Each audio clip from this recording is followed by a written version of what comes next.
Dès le lendemain, il quitta le palais ancestral pour partir à la recherche d'un emploi. Il se rendit chez un ami de son père qui le reçut avec joie et lui prodigua ses conseils. Si Mohamed souhaitait vraiment devenir marchand, il voyait tout de suite quelle place lui proposer. Un joaillier était mort depuis peu, et sa jeune veuve désirait continuer l'affaire. Elle cherchait un jeune homme de bonne éducation pour la seconder, en plus des employés. C'était tout à fait ce qui convenait à Mohamed. « Mais ne suis-je pas trop inexpérimenté pour ce travail ?» demanda-t-il. L'homme plus âgé le rassura. Khadija, la veuve, cherche justement quelqu'un qu'elle désire initier à la manière de conduire son affaire. Ayant toujours aidé son mari, elle s'y entend fort bien en matière de commerce. Elle n'a pas d'enfant et consacre tout son temps aux bijoux. Est-elle juive? Voulait savoir Mohamed. L'ami de son père ne sut rien lui dire à ce sujet. Encouragé par ce dernier, Mohamed décida de rendre immédiatement visite à la veuve du marchand. Il verrait bien à qui il avait affaire. Entrepôt et magasin se trouvaient au même endroit, dans l'une des plus belles rues de la Mecque. Mohamed ne s'était rendu que rarement dans la boutique de son père, qui n'était pas dans le palais, mais à l'autre bout de la ville. Pourtant, dès qu'il entra dans ce magasin, il sentit une grande différence. Ici régnait l'esprit mercantile et l'appât du gain, tandis que là-bas, tout était orienté vers l'amour des objets précieux. Abdallah n'avait jamais proposé que des pierres soigneusement sélectionnées et des marchandises de choix. Ici, il y en avait également, mais elles étaient noyées sous un fatras d'articles bon marché et de qualité inférieure. Spontanément, Mohamed pensa: l'âme de cette femme est-elle à l'image de cette boutique? Et s'il en est ainsi, cela vaut-il la peine d'aller chercher la perle fine cachée en elle? Il fut tout surpris de cette pensée qui semblait s'être imposée d'elle-même. Après qu'il eut demandé à un employé qui s'était empressé de venir à lui s'il pouvait voir Madame Khadija, celui-ci lui demanda d'attendre un peu. Et tandis qu'il restait modestement debout à côté d'une table et laissait son regard errer sur les marchandises exposées, il sentit que quelqu'un l'examinait d'un œil perçant. Il ne pouvait voir qui le regardait, mais il finit par remarquer au fond de la boutique une tenture qui se soulevait légèrement. Être ainsi observé à l'air dérobé lui parut si étrange qu'il eut un léger sourire. Finalement, la tenture s'ouvrit et une femme plantureuse et encore jeune entra dans la boutique. Elle se dirigea d'un pas lourd vers le jeune homme, dont les traits avaient repris leur sérieux habituel. « Pourquoi viens-tu de rire ?» demanda Khadija en guise de salutation. Cela eut le don de faire naître à nouveau un sourire sur les lèvres de celui qui se tenait devant elle et qui répondit franchement: « J'imaginais quelqu'un derrière la tenture cherchant à voir si j'étais honnête. » La femme rougit sous l'épaisse couche de poudre qui recouvrait ses joues.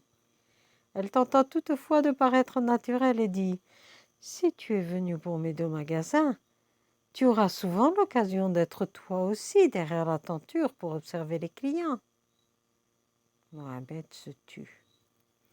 Que pouvait-il répondre à cela?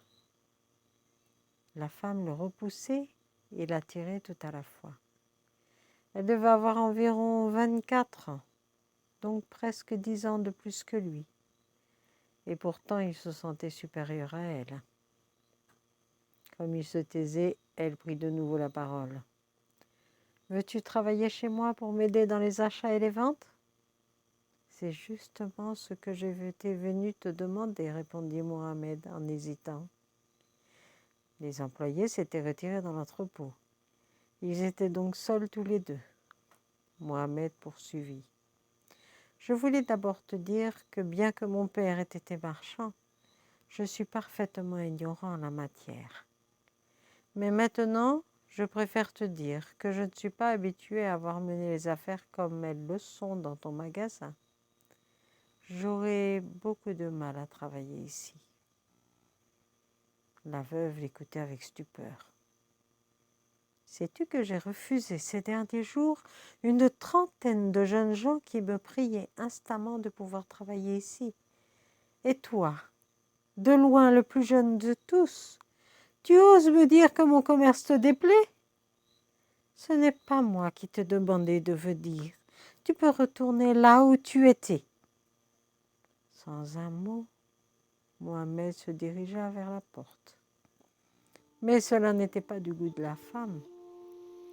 Elle s'était attendue à des supplications auxquelles elle aurait été prête à accéder, car ce jeune homme lui plaisait.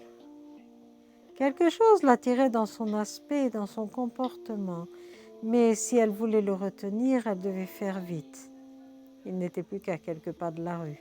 « Écoute-moi, lui cria-t-elle, beaucoup plus fort qu'il n'était nécessaire. « Tu ne m'as pas encore dit qui tu es, ni d'où tu viens. Puisque tu me renvoies, il est inutile que je te le dise, répliqua Mohamed, tout en continuant à se diriger vers la porte. « Qui te dit que je te renvoie, dit la femme avec emportement. Chez moi, on pèse les pierres précieuses et non pas les mots. À ton âge, il n'est pas permis d'être aussi sot.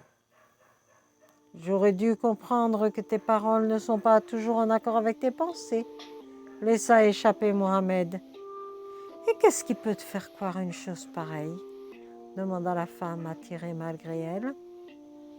Mohamed hésita l'espace d'un instant, puis rejetant la tête en arrière en un geste qui lui était familier dans les instants décisifs, répliqua. Celui qui maquille le visage qu'il a reçu du Créateur cache aussi les pensées qui naissent en son fort intérieur.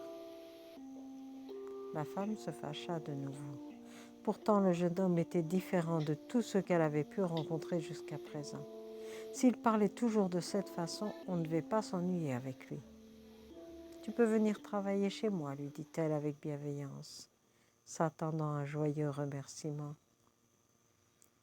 Mohamed hésita toutefois un instant, puis il dit « Je vais voir si je peux vous supporter, ton magasin et toi.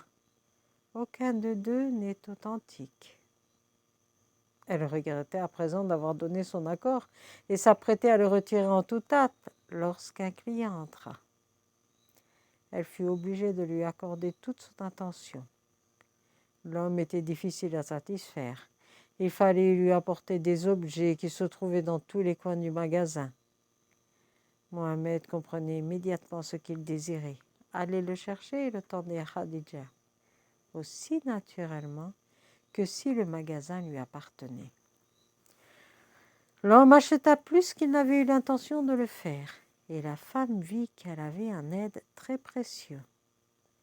Dans sa joie d'avoir fait une bonne affaire, elle avait déjà oublié les paroles blessantes. Elle se tourna vivement vers Mohamed et lui demanda « Comment dois-je t'appeler? D'où viens-tu ?»« Je suis Mohamed Ben Abdallah. Mon père était joaillier. » La femme le regarda au comble de l'étonnement. Un fils d'une des plus nobles familles venait chez elle comme aide. Était-ce possible? Devant sa stupeur et son incrédulité, Mohamed dit « Tu peux me demander à Ibrahim Ben Youssouf. C'est lui qui m'a envoyé vers toi. » « C'est inutile, répondit la voix grave de celui qu'on venait de nommer et qui pénétrait justement dans le magasin. Il fut content de voir qu'ils s'étaient mis tous les deux d'accord. Il proposa à Mohamed d'aller préparer les affaires dont il aurait besoin et de les faire apporter par un serviteur. Le jeune homme comprit que l'ami de son père voulait rester seul avec la veuve et il se hâta de partir. Quand il eut quitté le magasin, Ibrahim demanda à la femme comment elle trouvait son nouvel aide.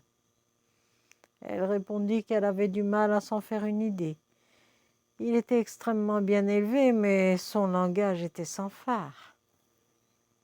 Elle avait à peine prononcé ce mot que lui revenait en mémoire la comparaison de Mohammed. Et de nouveau, elle eut presque des regrets d'avoir engagé ce subtil observateur.